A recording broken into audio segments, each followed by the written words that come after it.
Ok. Salut les amis, salut messieurs, salut mesdames.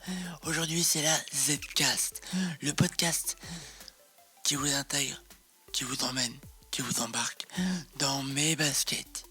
Je m'appelle Zuber Hafez, je suis diffuseur visuel et j'ai envie de vous faire découvrir mon quotidien. Alors, on y va? Let's go! Aujourd'hui, je me pose une question. Et cette question, c'est pourquoi sensibiliser? Oui. Pourquoi parler? Pourquoi essayer? Pourquoi montrer? Pourquoi? Voilà. Et je me pose cette question parce que je vois que pas mal de mes efforts prennent du temps. Je me pose cette question parce que j'ai l'impression que les gens n'ont pas compris ou ne veulent pas comprendre. Donc pourquoi? Et après, j'ai emmené avec moi mes deux comparses, Alex et Christophe, pour essayer de poser cette question et peut-être trouver une réponse. Et n'hésitez pas à partager et commenter. Laissez-moi votre avis sur toutes les plateformes de podcast, voire même sur YouTube. Alors, on va se poser une question les amis. Pourquoi sensibiliser? Alors, quand on parle de sensibiliser, ça veut dire quoi? À ton avis, Alex? La sensibilisation, c'est le fait de porter le message. Le fait de porter le message de le fonctionnement du handicap, enfin de ce qui existe dans le handicap, de ce qui existe justement du fonctionnement des discriminations que les personnes en situation de handicap. Ça va, moi personnellement, je pense que toute sensibilisation sur les questions de discrimination sont importantes en général parce qu'elles se basent souvent sur les mêmes mécanismes et sur une chose toute bête, l'ignorance.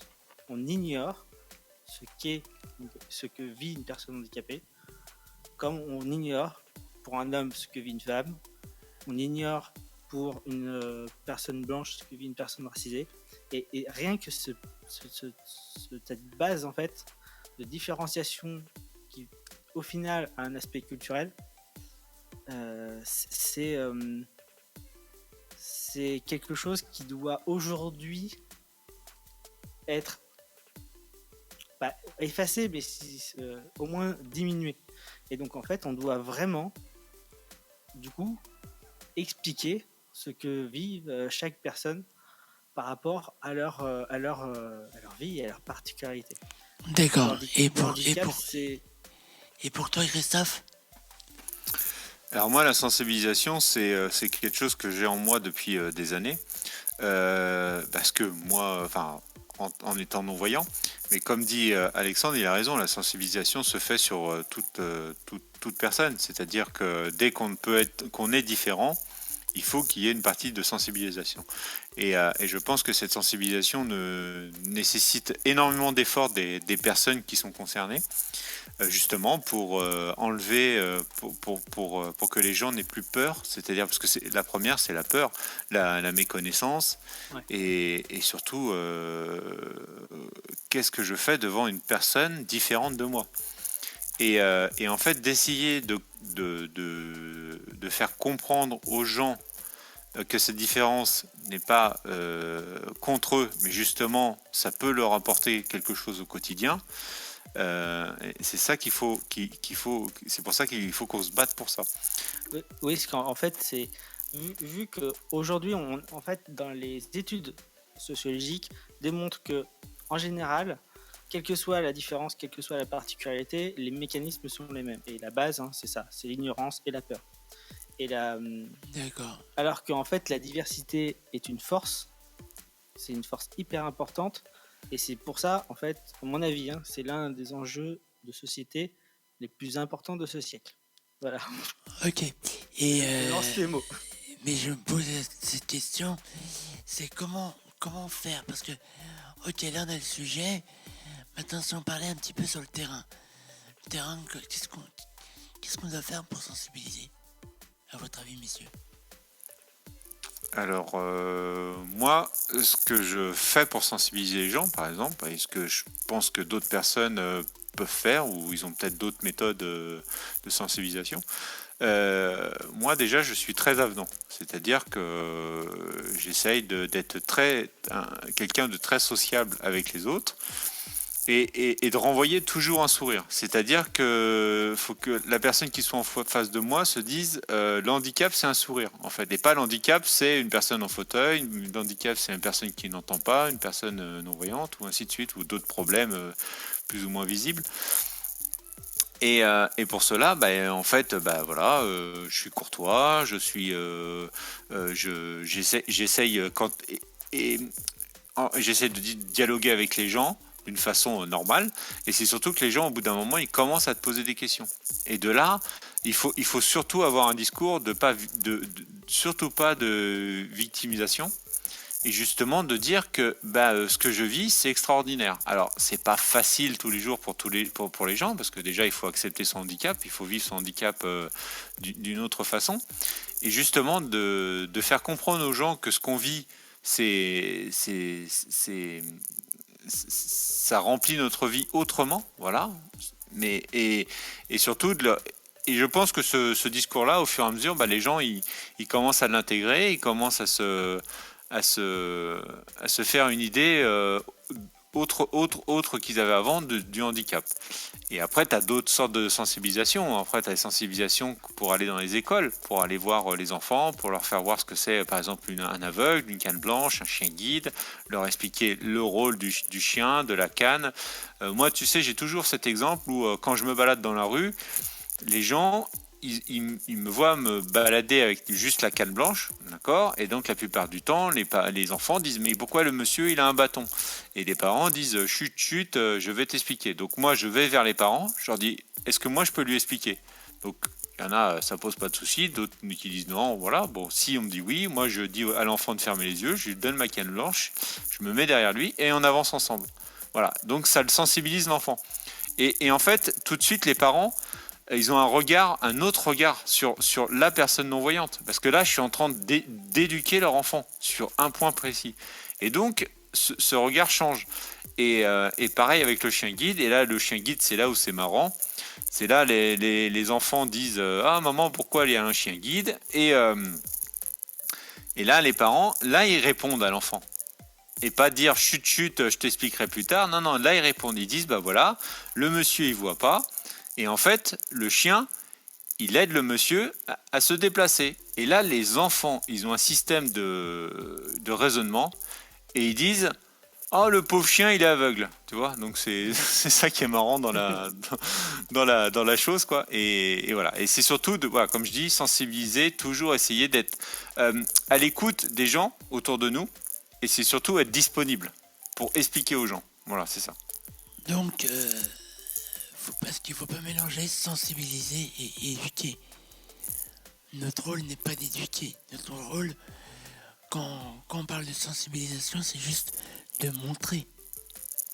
Oui, mais en fait, en montrant ce que tu peux faire et ce que tu peux apporter aux gens ou au monde, on va dire, tu éduques les gens. Parce qu'ils ont une idée fausse. Et quand tu commences à changer leur idée, c'est que tu commences à les éduquer. C'est comme un professeur. Tu commences à éduquer un enfant ou un adulte. Voilà. Enfin, moi, je le vois comme ça. Oui, les démarches de sensibilisation, d'éducation et même de vulgarisation peuvent à certains moments se chevaucher. Oui, c'est ça. C'est ça. Il y a la notion de la sensibilisation, c'est faire en sorte que la personne devienne, j'ai pas envie de dire devienne alliée, mais presque, c'est-à-dire qu'on te comprenne plus. Mais la partie, l'éducation, c'est un peu plus général et c'est vrai que on est vraiment plus à la fois sur des notions de sensibilisation, des notions de comportement, enfin de choix comportementaux et des notions formation, éducative. Et du coup, le mot est un peu valise. Et puis la vulgarisation, c'est sur les faits. Moi, ce que j'essaye justement de faire, c'est plus de la vulgarisation parce que, effectivement, en tant que personne valide, je suis plus alors pour reprendre un mot qui est dans d'autres questions sociales, un allié que justement une personne concernée. Donc, je ne vais pas me mettre en tant que personne concernée, je vais être plus sur de l'information. Et la deuxième chose, c'est qu'en tant que personne qui travaille sur l'accessibilité des sites internet, donc je travaille plus dessus dans le monde professionnel, j'essaye de travailler et de vulgariser et même lobbyiser, si j'ose dire, sur les intérêts communs entre les entreprises et les personnes en situation de handicap et le reste de la société à participer finalement à la mise en place de moyens d'accessibilité. Donc évidemment, c'est dans une démarche professionnelle, mais rien que le faire, rien que de porter l'information, si la personne comprend pour moi, et si du coup elle commence à comprendre et intérioriser et presque se mettre à la place de la personne, alors pour moi c'est déjà une petite victoire. Voilà. Mais évidemment, je ne vais pas me mettre à la place d'eux, par contre, c'est encore autre chose. D'accord. Et alors, la question suivante, c'est on a parlé un petit peu du sujet, on a parlé un petit peu les enjeux, les cas d'usage. Les cas d'usage, comment alors, quelles sont les choses qu'on peut faire pour sensibiliser? Qu'est-ce qu'il y a à faire? On doit expliquer étape par étape les éléments. Qu'est-ce qu'on doit... Comment on le fait? Alex, dis-nous. Alors, dans une démarche vulgarisatrice, je vais d'abord aller sur les faits, en fait. La première chose, c'est porter les chiffres. Le fait que, par exemple, on compte dans les sondages que l'on a, même s'ils commencent à avoir un peu de... Ils commencent à dater, la plupart en plus de 10 ans, les chiffres qu'on retrouve, on parle de 20 à 25% de la population qui est en situation de handicap. Donc à partir du moment où on porte les faits, on le met en lien avec l'intérêt commun en fait, qu'on peut avoir avec les personnes. Pour les personnes, par exemple, pour un site e-commerce, pour quelqu'un qui vend sur un site e-commerce, on va être sur le fait que si on n'est pas accessible, on se coupe en fait de 20 à 25% du marché potentiel. Et ça va. Généralement, c'est le moyen de discuter, de parler aux gens. Et puis, pour rester quand même dans un discours qui ne soit pas purement, j'ai envie de dire capitaliste, si je veux dire, purement pécunier et intéressé, j'explique que ça va avec une notion d'autonomie. Les personnes, elles veulent pouvoir effectivement avoir cette autonomie et donc du coup, faire leurs emplettes comme tout le monde. D'accord. Leurs emplettes voilà. Et Christophe, toi t'en penses quoi, Christophe? Comment on peut faire pour sensibiliser? Si t'avais une astuce, ce serait quoi? La sensibilisation, elle est d'en parler assez souvent, quoi, d'être tout le temps en train de parler de cette difficulté qu'on rencontre chaque jour dans ce monde moderne, et sans saouler les gens. C'est surtout toujours en apportant une part de positivité, une part de gaieté, et c'est surtout en disant si chacun fait un effort, si chacun sensibilise une autre personne, peut-être qu'on arrivera au bout d'un moment à faire quelque chose de bien ensemble. Voilà. D'accord. Et puis expliquer justement ce que l'on veut dire par handicap, les réalités qu'il y a derrière. En fait. Donc, et c'est surtout, tu vois, par exemple, d'intégrer des personnes en situation de handicap dès le plus jeune âge dans les écoles. Oui. Voilà, c'est ça. Parce qu'on est dans un monde où les adaptations sont possibles, mais il faut passer du temps. Mais c'est possible. Et donc, si c'est possible, mettons des enfants dès la maternelle tous ensemble. Et la génération d'après sera beaucoup plus sensibilisée que nous le sommes, ou nos parents, ou d'autres. Voilà. D'accord. Et si on doit aller un peu plus loin, c'est-à-dire le futur de la sensibilisation, ou le futur de cette démarche, de pourquoi ça... Est-ce que demain, on aura toujours besoin de sensibiliser ou non? Est-ce qu'on a envie d'un rêve où c'est déjà intégré, ou tu penses que la sensibilisation sera, on va dire, une obligation? Est-ce qu'on sera débarrassé un de ces quatre de tout ça, ou pas du tout? Alors moi je pense que ça va être très difficile, surtout dans l'avenir qui nous attend. Les technologies vont pouvoir nous apporter plus d'autonomie, mais après, par rapport à ce que je vois actuellement, les pouvoirs publics, que ce soit les pouvoirs publics ou même les associations, il n'y a rien qui est dément, quoi. Donc dans un avenir, ça va être très difficile.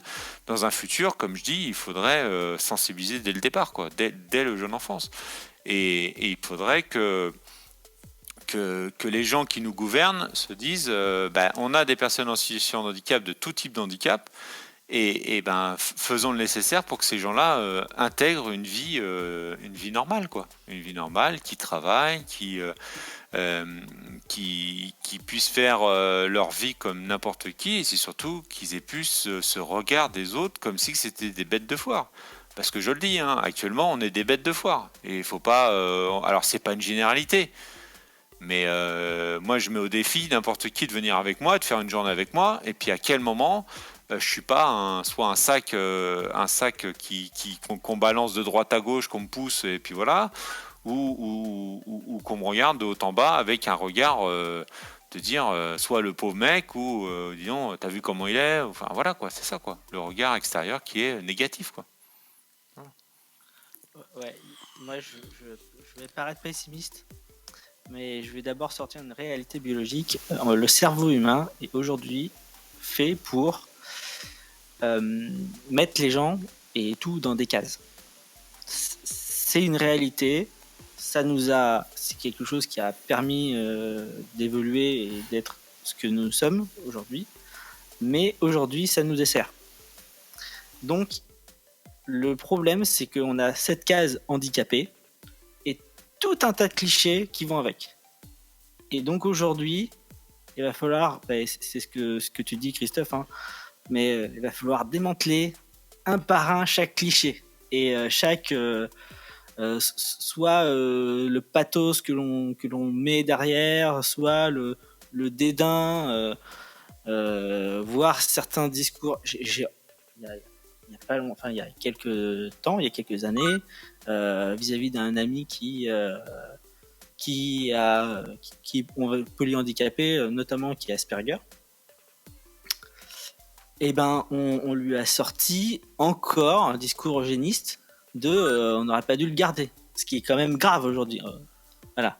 Donc, il va falloir démanteler les clichés, les fausses informations, mais aussi, surtout, les clichés au sens émotionnel, les considérations que l'on a aujourd'hui. Et ça, déjà, ça va être en remettant de la diversité. Dès l'école, ce serait la meilleure solution. Là, c'est vraiment la première chose qui serait à faire. Mais en général aussi, quoi. Et je vais rejoindre ce que dit Christophe sur la question des pouvoirs publics. Ça va en fait un peu dans une... C'est leur responsabilité. C'est leur responsabilité. Voilà. Et personnellement, ça va dans un